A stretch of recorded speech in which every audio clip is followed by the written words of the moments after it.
بعد برگزاری دوری نهیوی آزمون جمهوریوی انیس کنج تنهایی در ناحیه واسه از روی اطلاع رهبریت کتابخانه مرکزی ناحیه وضع خدمترسانی در کتابخانه‌های حدود ناحیه بهتر براه مانده شده در نتیجه براه ماندن کارهای ترغیباتی شماره خوانندگان به مراتب زیاد گردید.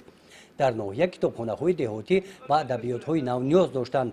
خواهش خوانندگان را به نوبت گرفته در اساس مراجعت رهبریت بخش فرهنگ ناحیه واسه از نام رهبریت کتابخانه دولتی بچگانه جمهوریوی به نام میر سعید میرشکر و کتابخانه مرکزی ناحیه واسه 150 عدد کتاب‌های نوی بدیعی وارد کرده شد.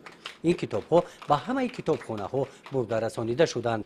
در ناحیه واسه یک عدد کتابخانه مرکزی دارای 16000 کتاب در مرکز ناحیه و 30 فیلیال های کتابخانه مرکزی در دهات و 2 کتابخانه کودکانه موجود می باشد.